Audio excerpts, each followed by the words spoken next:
Kapuso turned kapamilya, asap natin to star, may bagong matatanggap. Tingnan ang mga detalye.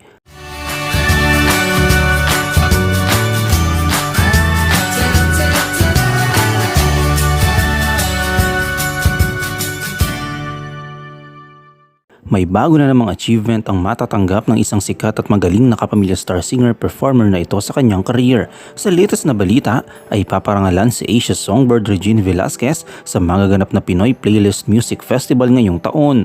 Matapos ang pahinga dahil sa COVID-19 pandemic, nagbabalik ang Pinoy Playlist Music Festival. Sa BGC Arts Center sa Taguig, gaganapin ng Pinoy Playlist 2023 sa September 29 and 30 at October 1. Sina national artist Ryan Cayabyab aka Mr. C, Moy Ortiz, Maria Isabel Garcia at Noel Ferrer ang mga curators.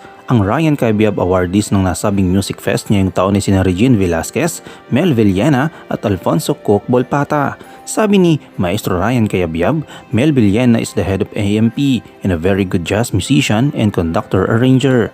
Sa dagdag pa niyang sinabi, aniya, ang maganda sa pagbabalik ng Pinoy Playlist ay nagbalik din yung tinatawag namin na we call it the Ryan Cayabyab Awards.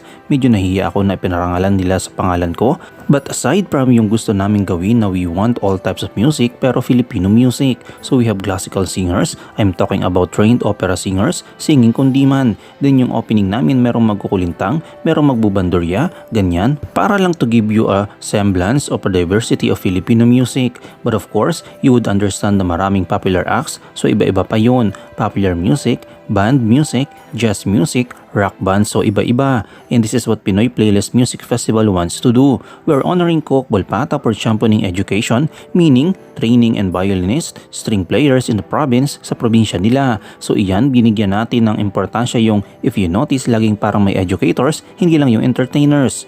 Kabilang sa previous Ryan Cayabyab awardees ng Pinoy Playlist sina Jose Marichan, Pilita Corrales, Jonathan Velasco, Mrs. Carmencita Arambulo at Onofre Pagsanghan o Mr. Pagsi ng Dulaang Sibol.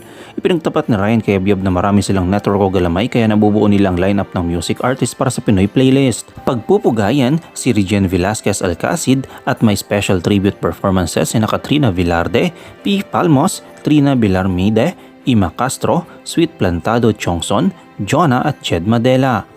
Ano ang iyong komento kaugnay dito? Shoutout tayo kay Karel Kong, kay Dexter the Beagle Dog, at kay Perla Cruz. I-comment mo lang ang inyong opinion sa comment section at huwag kalimutang i-like, i-follow, i-subscribe ang bcgram.net para sa mga latest happenings.